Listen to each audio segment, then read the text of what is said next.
अर्जुन ने कहा, भवान परमब्रह्म परम धाम। आप परमब्रह्म है, श्रेष्ठतम धाम अर्थात परम धाम है। परमम पवित्रम शाश्वतम दिव्यम पुरुषम। परम पवित्र है, शाश्वत दिव्य पुरुष है। विभुम अजम आदिदेवम, विशेष रूपों में व्यक्त होते हैं। अगर भजन्मा आदिदेव है। त्वाम सर्वे ऋष्य, आप शिव बाबा के विषय में सब ऋषियों। देवर्षि नारद असितः देवला, देवर्षि नारद ने, असित ने, देवल ने, तथा व्यासा आहु, और व्यास ने कहा है। च स्वयं एव में ब्रवीषि, और आप स्वयं ही मुझे बताते हैं। भवान परमब्रह्म परम धाम परमम पवित्रम शाश्वतम दिव्यम पुरुषम विभुम अजम आदिदेवम। त्वाम सर्वे ऋष्यः देवर्षयः नारदः असितः देवला तथा व्यासः आहु च स्वयं एव में ब्रवीषि। भावार्थ, आप शिव बाबा ही परम ब्रह्म है, श्रेष्ठतम धाम अर्थात परम धाम है, परम पवित्र है, कभी लोप न होने वाले शाश्वत दिव्य पुरुष है और बहुरूपिया के विशेष रूपों में व्यक्त होते हैं। आप त्रिकालज्ञ के दिव्य प्रवेश के कारण मुझ अर्जुन में अगर्भ जन्मा होने से आदि अनादि देव हैं। आप शिव बाबा के विषय में ऐसा सब ऋषियों, त्रिलोक भ्रमणशील देवर्षि नारद ने, असित ने, देवल ने और जग प्रसिद्ध कपिल मुनि अर्थात वेद व्यास ने कहा है, और आप स्वयं ही मुझे बताते हैं कि आप समूचे संसार की सर्वोपरि सत्ता है। वो तो त्रिकालदर्शी है ना, ऊंचे से ऊंचा भगवान, जिससे ऊंची स्टेज में कोई नहीं रहता, उसको तीनों कालों का ज्ञान है ना, तो वो जानता है ना इस षष्ठी रूपी रंगमंच पर हीरो पार्टधारी कौन है, नहीं जानता। हाँ, हर युग में जिसने जन्म जन्मांतर हीरो पार्ट ही बजाया, वो उसको पहचानता है और उसी में प्रवेश करता है। और मनुष्य सृष्टि की सबसे कमजोर बनी हुई आत्मा में प्रवेश करता है कि पावरफुल में प्रवेश करता है। सबसे कमजोर क्यों बन गई है? क्योंकि जिसमें प्रवेश किया अपना परिवार बनाने के लिए, नई सृष्टि रूपी परिवार स्थापन करने के लिए, उसका नाम उसने क्या रखा? परम ब्रह्म नाम रखा। ब्रह्मा नामधारियों में अव्वल नंबर। तो सबसे बड़ी माता भी हुई कि नहीं? और तन पुरुष का है, मनुष्य सृष्टि का बाप भी है। तो आदि में भी वो ही पार्टधारी शूटिंग पीरियड में वो बाप भी है और माता भी। लेकिन वो उसका नाम क्या देता है काम निकालने के लिए? उसे तो अपना काम निकालना है ना। क्या काम निकालना है? नई सृष्टि की स्थापना करनी है। तो काम निकालने के लिए नाम रख दिया परम ब्रह्म। परम धाम में कौन रहता है? हैं? बाप रहता है। परम धाम में ऊंचे से ऊंची स्टेज में बाप रहता है। अच्छा, अभी तो बाप अब परम धाम में नहीं है। अभी बाप परम धाम में है? नहीं है। कहाँ है? साकार तन में है, मुकर्रर रथ में है। तो वो मुकर्रर रथ, जो मुकर्रर रथ है जिसमें बाप बैठा हुआ है, उसको कौन सा धाम कहेंगे? है? वो परम धाम हुआ कि नहीं? धाम माना शरीर भी क्या है? शरीर भी घर है। जबकि इंद्रियों के भरपूर भोग मौजूद हो, फिर भी मन की ऐसी पावरफुल स्टेज हो कि कर्म इंद्रियों से भोग भोगते हुए भी मन उनमें आसक्त न हो। जब मन ही आसक्त नहीं होगा तो कर्मेंद्रियों के भोग किए किए न किए बराबर हो जाता है। जैसे कि मिसाल देते हैं, महबूब अपनी महबूबा को याद करता है, कारखाने में जाता है, रास्ता सारा पार कर जाता है, आंखें खुली हुई रहती हैं, उससे पूछा जाता है तुमने किसको आते जाते देखा? तो कहा मैं तो दूसरी याद में था, किसी को देखा ही नहीं। क्यों नहीं देखा? आंखों ने सामने आते जाते व्यक्तियों को क्यों नहीं देखा? क्योंकि मन दूसरी जगह लगा हुआ था, लगाव पूर्वक, अटैचमेंट पूर्वक। तो आंख रूपी इंद्रियों ने अपना भोग खुले हुए होते हुए भी स्वीकार नहीं किया। ऐसी स्टेज परम पवित्र परम पिता परमात्मा शिव की दिखाई जाती है, जो मंदिरों में शिवलिंग के रूप में पूजा जाता है। देवताओं को पवित्र तो कहते हैं, परंतु परम पवित्र नहीं कहते। ये एवर पूज्य एक शिव ही है, तो वो बिंदु रूप में नहीं है। वो बिंदु भी इस सृष्टि पर साकार रूप में आकर के पार्ट बजाता है। इसलिए उसकी सिर्फ लिंग इंद्रिय पूजी जाती है। देवताओं की सारी इंद्रियां पूजी जाती है। बाबा किसे कहा जाता है? साकार और निराकार के मेल को बाबा कहा जाता है।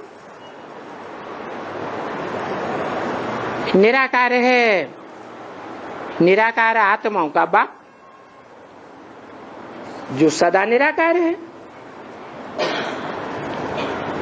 और साकार है सारी साकार मनुष्य सृष्टि का बाप। बीज को बाप कहा जाता है। बीज कभी लोप नहीं होता। इस सृष्टि में वो मनुष्य सृष्टि का एक बीज ही है जिसका कभी लोप नहीं होता। जैसे गीता में कहा है, ना सतो विद्यते भावो ना भावो विद्यते सतः। सत्य का कभी लोप नहीं होता है। तो इस दुनिया में जो भी मनुष्य मात्र हैं, उन सबका जो एक बीज है, उसका इस सृष्टि पर कभी लोप नहीं होता। वो इस सृष्टि पर सदा कायम है। इसीलिए ब्रह्मा के मुख से भगवान ने बोला, इस सृष्टि पर सदा काल कायम कोई चीज है नहीं। सदा काल का कायम सिर्फ एक शिव बाबा ही है। मैं आत्मा परमपिता परमात्मा की संतान और मेरा शरीर बाप ने रचा।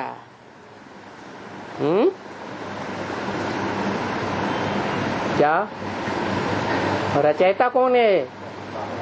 किसका रचयिता है? आत्मा का रचयिता। आत्मा रची जाती है। आत्मा तो सदैव है।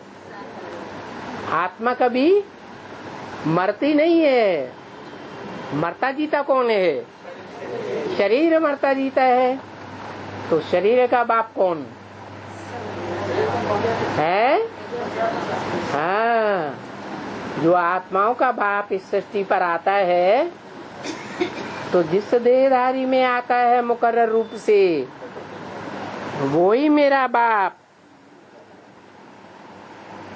वो शरीरधारी बाप है। ये आत्मिक स्थिति में है, सदैव आत्मिक स्थिति में है, या शरीरधारी है। शरीरधारी है तो सभी शरीरधारी मनुष्यों के मुकाबले उसका सदैव शरीर ज्यादा से ज्यादा शाश्वत रहेगा, या बीच में ही चला जाएगा दूसरों के पहले? अंत तक शाश्वत रहेगा। तो वो है मेरा शरीर बाप। बाबा ने बोला है कि शंकर बहुरूप धारण करता है, तो बहुरूप बच्चों को नजर में आएगा क्या? क्यों बच्चों को नजर में नहीं आता? राम राजा, राम प्रजा, राम साहूकार, ये 3 रूप हो गए।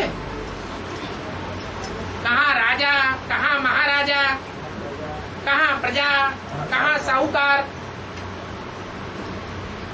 तो तीनों रूपों में पाठ नहीं बजाता। बाप भी है, टीचर भी है, सदगुरु भी है, मित्र भी है, संबंधी भी है, अनेक रूप नहीं हो गए।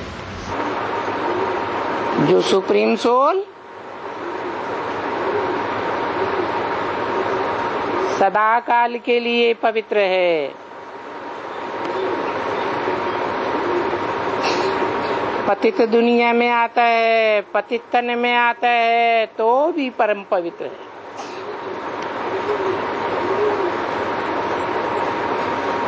अपवित्रता का संकल्प मात्र भी नहीं आता।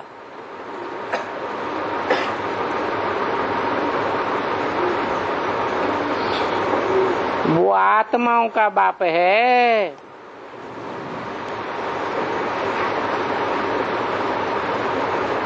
जन्म मरण के चक्र से न्यारा है, इसलिए त्रिकालदर्शी है। तीनों काल के सत्य को जानने वाला है।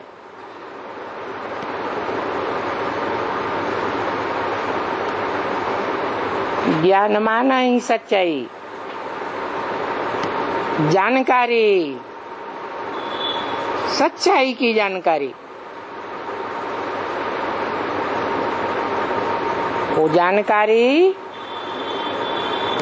सदा काल के लिए एक परम पवित्र परम पिता, जिसका कोई पिता नहीं है, उसी के पास है।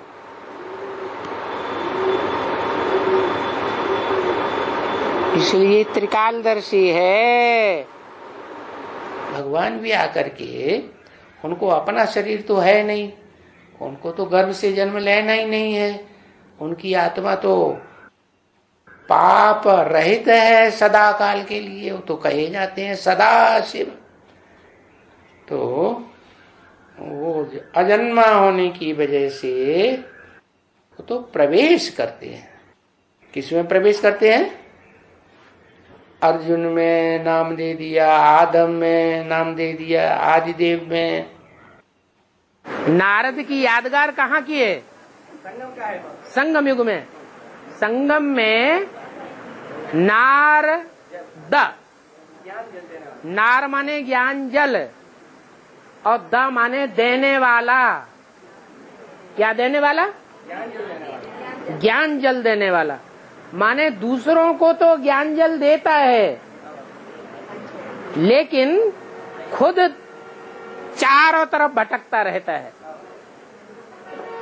नहीं तो ज्ञान जल देने वाला खुद नई दुनिया में रहे, उसकी बुद्धि कहाँ रहे? नई दुनिया में रहनी चाहिए। पुरानी दुनिया में बुद्धि नहीं जानी चाहिए। लेकिन नारद नई दुनिया में भी जाता है, पुरानी दुनिया में भी बुद्धि भटकती है, और पाताल लोक में भी बुद्धि जाती है। उसको कहते हैं नारद। माने दूसरों को तो ज्ञान जल देता है, लेकिन खुद अपने जीवन में धारण नहीं करता है। तो जो खुद धारण नहीं करेगा, दूसरों को देने में लगा रहेगा, वो लड़ाई झगड़ा कराने के निमित्त बनेगा या शांति की दुनिया बनाने के निमित्त बनेगा। लेकिन फिर भी ज्ञान देता तो है वाचा से, अज्ञान तो नहीं देता। इसलिए वो लड़ाई का जो काम कराता है, भले महाभारी महाभारत युद्ध भी करा दे, तो भी वो युद्ध स्वर्ग के गेट खोलने के निमित्त बन जाता है।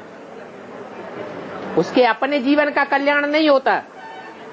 क्या सतयुग के जितने भी नारायण हैं, पहले नारायण से लेकर के 8वां नारायण, वो सब नारद हैं। क्या लक्ष्मी का वर्णन नहीं कर पाते। उस संगम युग में क्या करना चाहिए उनको? नर से क्या बनना चाहिए? नारायण बनना चाहिए। लक्ष्मी को वर्ण करना चाहिए, लेकिन लक्ष्मी का वर्ण नहीं कर पाते। क्या करते हैं? दूसरों को ज्ञान देने में लगे रहते हैं। तो वो भी कल्याणकारी काम है। क्या क्या कल्याण होता है दुनिया का? महाभारी महाभारत गृह युद्ध कराने के निमित्त बन जाते हैं। Gateway to heaven is Mahabharata. तो ब्रह्मा ने, विष्णु ने, शंकर ने नारद की ग्लानि नहीं की है, उनको डांटते भी हैं, डांट डपट भी करते हैं, लेकिन उनका सम्मान भी करते हैं। क्या दुनिया को संदेश तो देता है। किसका? नारायण का।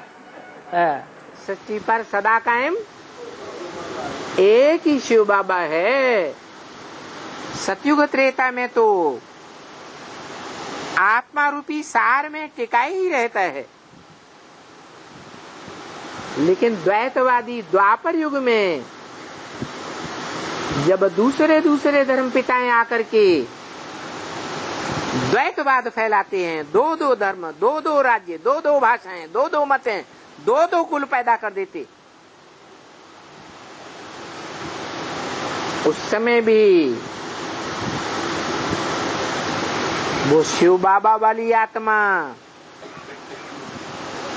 साकार और निराकार का मेल द्वापर के आदि से ही मौजूद रहता है, जिसका नाम है भारत। भारत वो नहीं जड़ जमीन। बा माने ज्ञान की रोशनी में रत लगा हुआ। द्वापर के आदि में वेद व्यास के रूप में गाया हुआ है।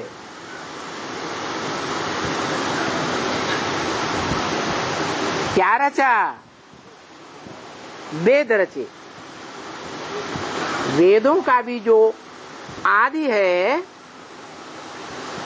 श्रीमद् भगवत गीता, उसमें भी लिखा हुआ है 18वें अध्याय में, व्यास प्रसादात। वो गीता ज्ञान किसकी प्रसन्नता से मिला? व्यास की प्रसन्नता से मिला। बाद में वेदों की ऋचाओं की व्याख्याएं निकली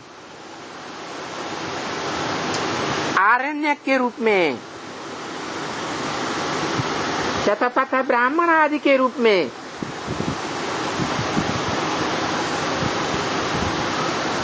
तो वो व्याख्याएं भी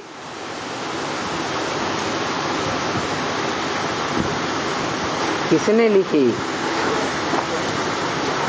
है? वही व्यास जो बाद में व्यास गद्दी के रूप में गद्दी चलती रही।